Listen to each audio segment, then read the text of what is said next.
Today I'm going to show you what checkerboarding is all about.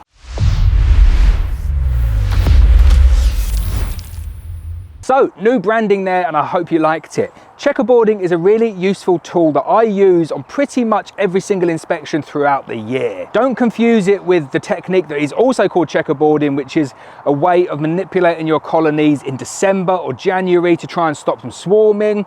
The reason that I use checkerboarding is to help with my colony management. In this video, I'm going to talk to you about everything to do with checkerboarding, why I use it, how I use it, show you the results from the beginning through to the end. So when a colony of bees builds up in the brood box, they start off where you start them, and they generally build outwards like that.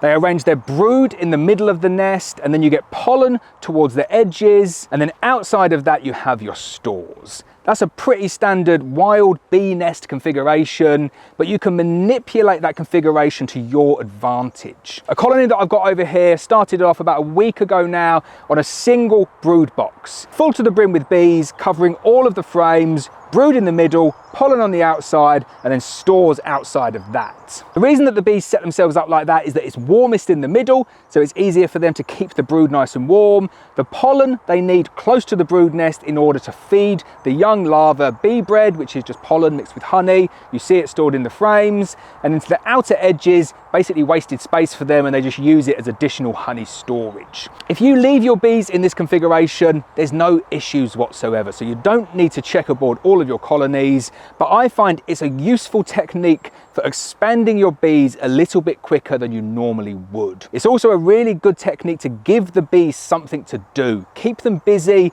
means that they're drawing out new frames, and it means that you can process your frames and get them drawn out much quicker than if you were to just put on an additional box on the top. So in today's video, that's exactly what I've done, and that's exactly what I'm going to show you. Started off last week with a brood box full of bees, a single brood box. On top of that, I added an additional brood box to go double brood, and I moved 4 of the frames from the box below up above. I created essentially a chimney like that with all of the bees and the frames in the middle, and then foundation on the outer edges. That was like the first step for me.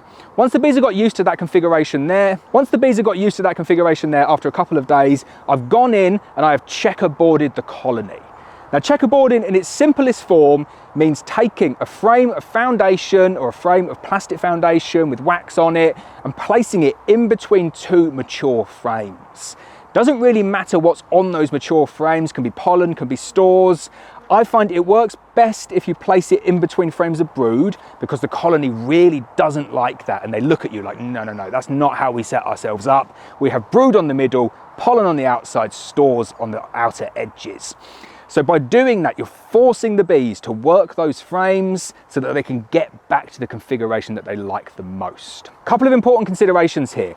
Don't do this on really small colonies. If you've got like a 2-frame split, 2 frames of brood, 1 frame of stores, don't go putting a frame of foundation slap bang in the middle. You'll cause all sorts of problems doing that. But if you've got like an 8 or 9 frame box of bees, you can definitely double brood them, checkerboard them, and go quite aggressive on it, as long as the temperatures are reasonable. And today it's pretty cold, like the last few days here, dropping down to like 8 or 9 degrees overnight, 15 degrees in the day, and you will see just how well the bees have responded. So let me give you a before and after shot. This is what the colony looked like when it was on a single brood box. You'll see all of the old frames in there, nice mature 12 to 24 month old frames, completely drawn out. This is what the frames look like, brood all over, loads of pollen, loads of stores. Let's get inside now and take a look and see what the bees have done in as little as 1 week since they've been checkerboarded. So this beehive here is the Paradise Smart Beehive system, but for the purpose of this video, all you need to know is that it is on a double brood configuration. Floor, 2 brood boxes, and then a super on the top. So I'll take the super off and put that onto one side. And let's take that brood box off, and we'll start off downstairs in the bottom brood area. So you can see the difference from the previous week in that we've got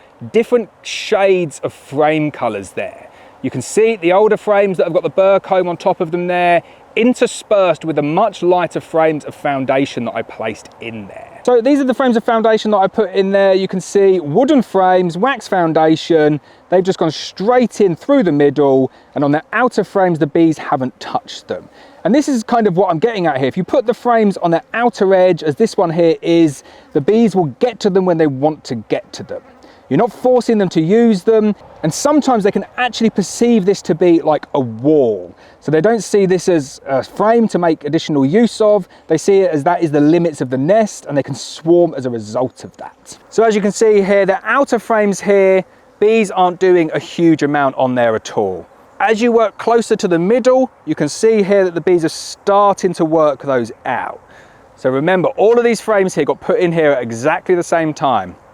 Bees are starting to work that one there, but they've left the one on the outer edge.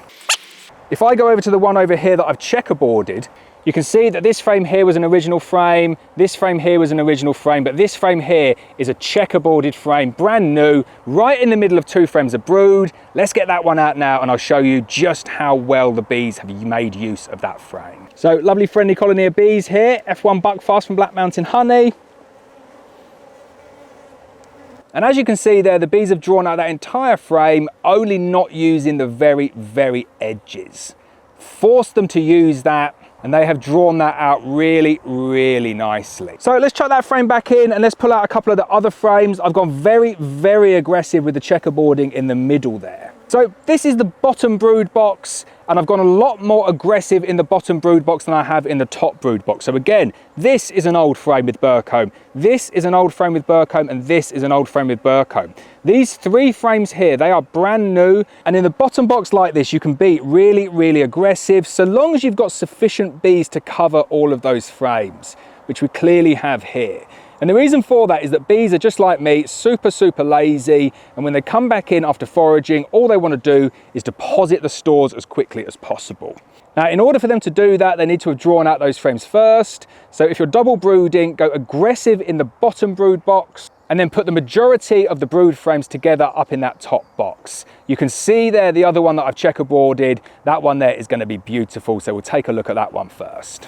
Now, as I said, bees will naturally get to these frames here. So look, that is the end frame, nothing on it. This one here, an outer frame, they're starting to work on that. But this one here, they really, really don't like the fact that I've put that there. So let's get that one out there. And I reckon we're going to see that that's completely drawn out, because as I said, they like to keep all of that brood central, and they like to keep everything else out towards the edges. So there you go. She's not started laying in it yet, but that is a fully, fully drawn out frame, because it is in the checkerboarded position. Let's take a look at this outside frame here. So this is essentially where you would put a normal frame.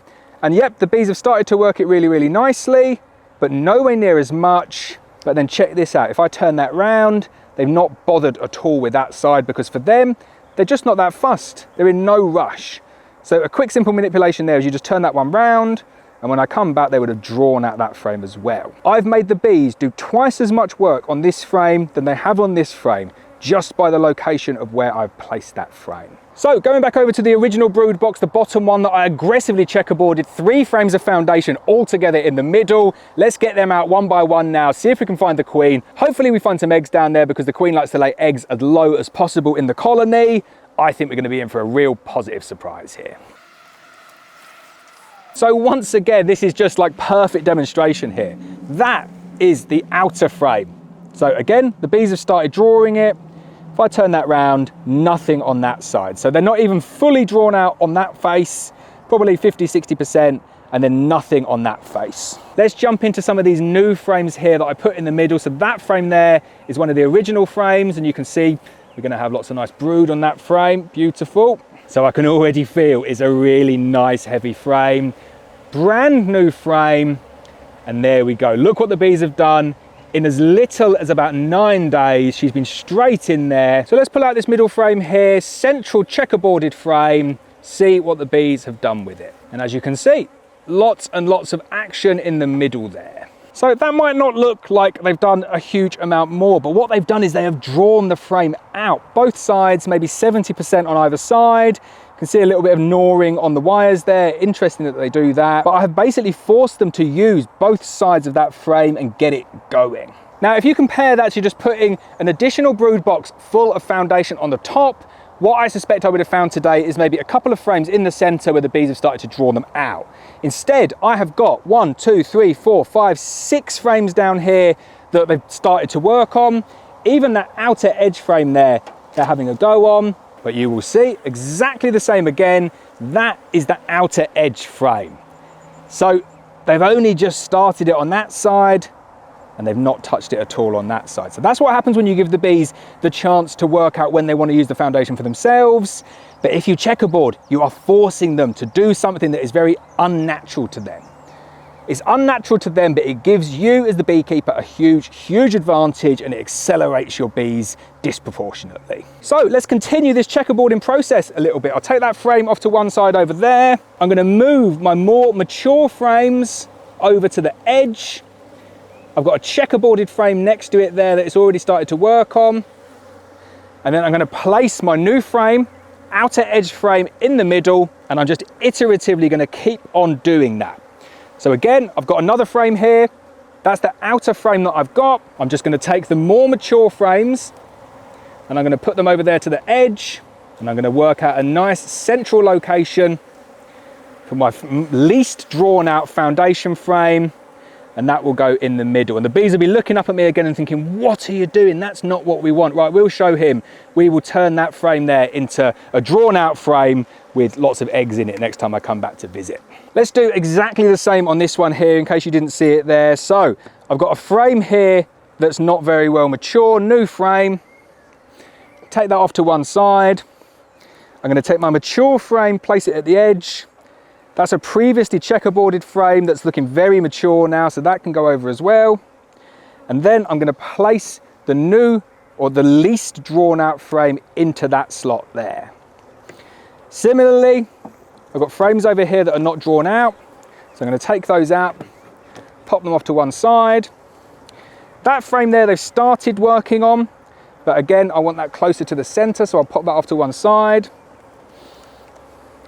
This frame here, beautiful mature frame, super calm bees. That's going off closer to the edge now. And then basically doing things in reverse. So if you've got frames that are partially drawn, they're going to go out to the edge. Let's take a look at that one there as well. It's a nice frame of brood. blackmountainhoney.co.uk if you're interested in our queens. And then I'm going to place the frame of pure foundation slap bang in the middle like that. Next time everything will be completely drawn and the queen will be using all of those frames. So there we go, simple as that. Checkerboarding, really useful tool, something that I use on every single inspection that I do. An easy manipulation to make things unnatural for the bees, make it easier for the beekeeper, and to boost your colonies to make sure that you get the very best out of your bees.